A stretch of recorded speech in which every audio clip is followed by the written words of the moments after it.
Let me tell you about Gen Y or Generation Y.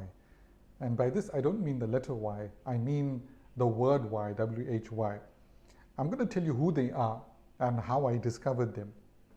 Now, back in the days, I was teaching maths from grade 6 to 8 level, and I was also teaching coding.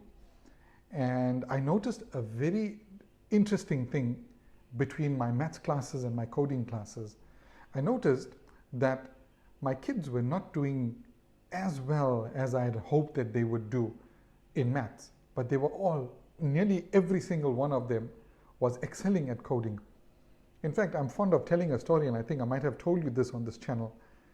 The story about this grade 6 or 8 kid, I can't remember now, I think it was grade 6, who I taught them an algorithm within game development, and he came back and he had shortened my algorithm by two lines. So he found a shorter way of doing it, which was less elegant, but it was great in a sense that it was shorter and it was a completely different way of doing it. So he came and said that to me. And at first I couldn't believe it, but eventually when I looked at his code, I was very, very impressed. But it sent me down a rabbit hole to try and answer this question, why? Why are my learners able to excel to the extent that they are able to innovate? And this wasn't a once-off thing, because these kids went above and beyond what I taught them. They would go home, they would do their own research online, they would learn more advanced topics and add those into the apps and games they were building, and come back the next day, come back to class and show everybody this is what they've done. I mean, I would teach them how to build a sandcastle, and they would come and show me the Eiffel Tower, in a manner of speaking. Obviously, I'm exaggerating here. But the question is, what was it that drove them? Was it just a love for technology? Which I don't buy, because a love for technology could mean they could do silly things with it. They could go on social media, do hours and hours of short form video scrolling, doom scrolling, or they could just play video games. But they applied themselves to the coding and they excelled at it. And even where they struggled, they worked hard at it. There was some kind of intrinsic motivation for them. What was it? What was that inner drive? Where was that motivation coming from? And so I decided to really think about it and read about it, do my own research. This was back in the days before ChatGPT, so you couldn't just ask the questions. And what I found was a few things. The first thing is relevance. You see, when these kids were doing coding, they saw a relevance in it that they didn't see in maths. So for example, you learn how to solve a quadratic equation. Meh, so what? Who cares? But you learn how to build a video game that your friends and family can play and enjoy, that you can share and show the whole world. Now that's something. That's a real world, tangible thing that you have created that people are enjoying.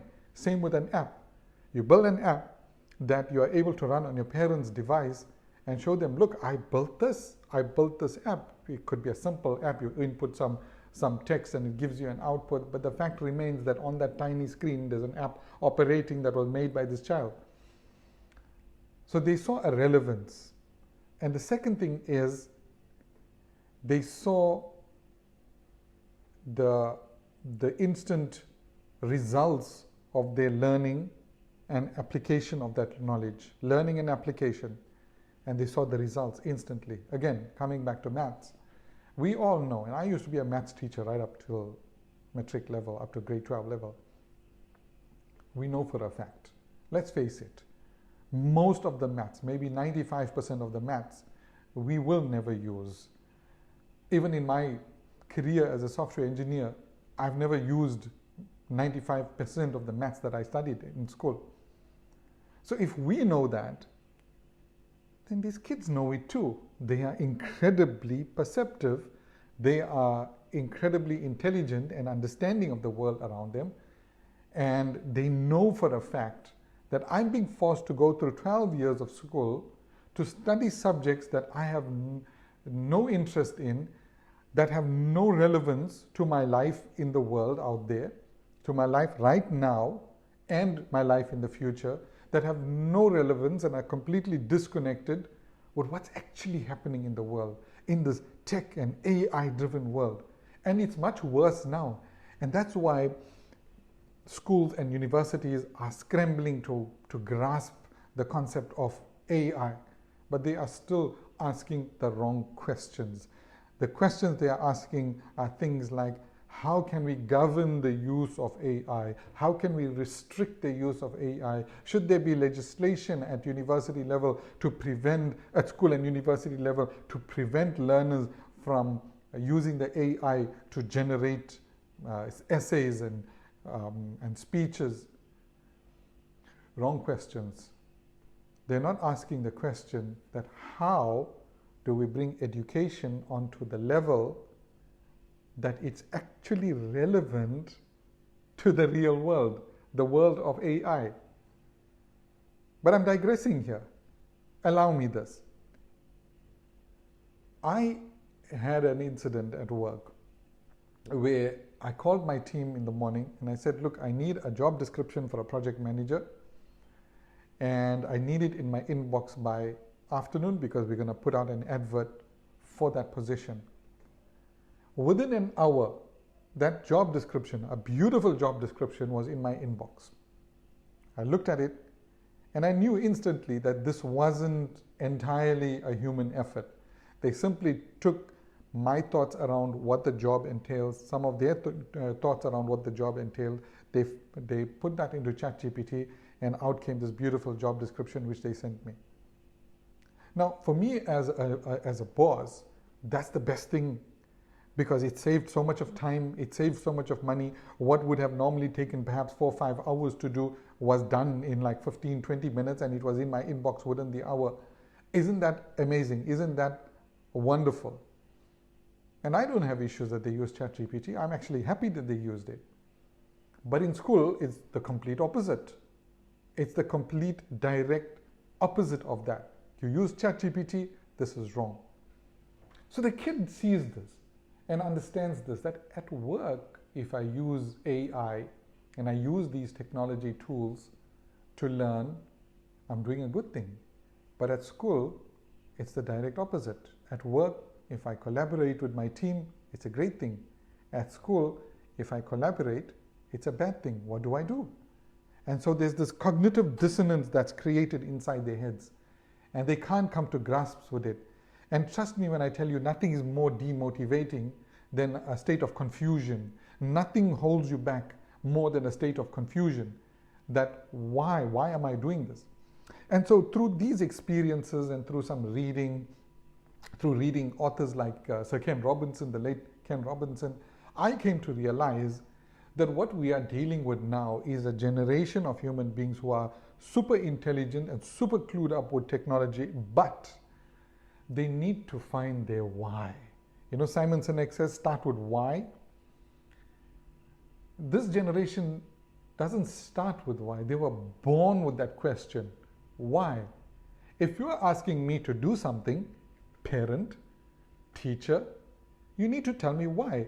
And that's not a why as in questioning our authority or being disobedient, as some parents make it seem on the comments on my TikToks, or some adults make it seem. For them, it becomes something confrontational. It becomes a power struggle.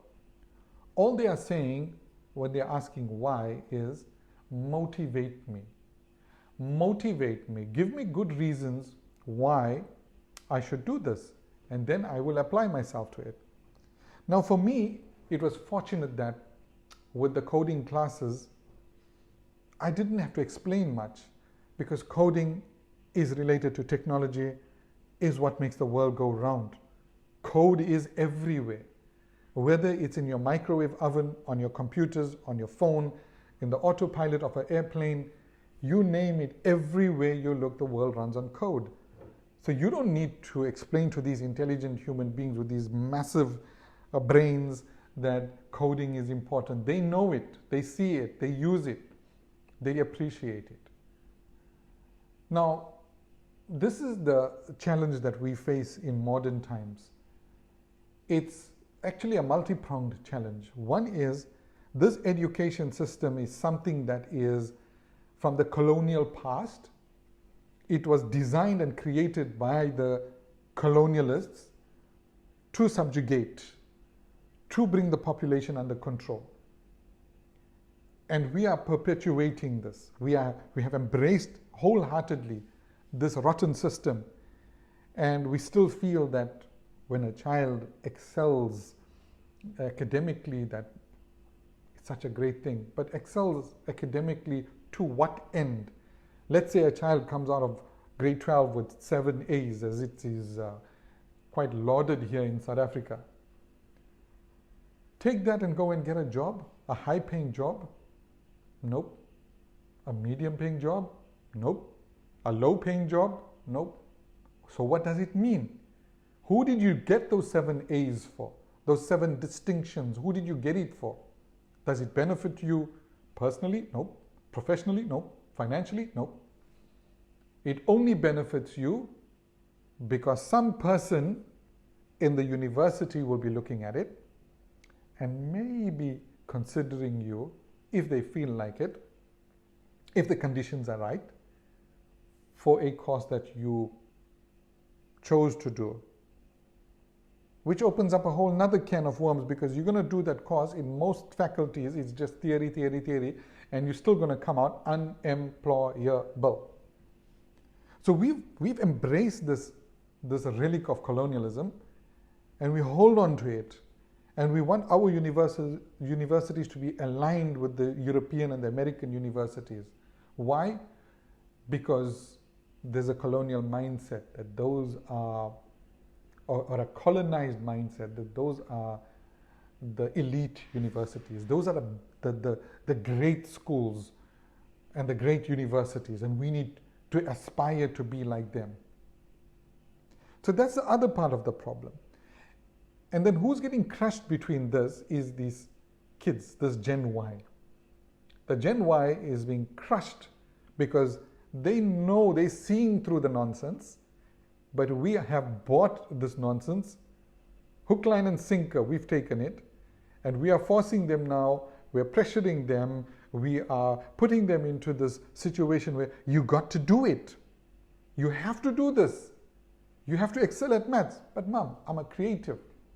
Look at me, I'm good at drawing, I'm good at coding, I'm good at dancing, I'm good at art, I'm good at so many other things. I'm not good at maths. Why do I have to be judged because I'm not good at maths? But no, you have to do it, kid. Why? Because ... because university. So this is a multi-pronged problem, and this is causing and has caused untold psychological disasters in kids. Because the moment they turn into their teen ages, we're supposed to be treating them like adults, but we treat them like children. So all this is creating this confusion, this cognitive, I wouldn't say cognitive dissonance, I'd say dissonances.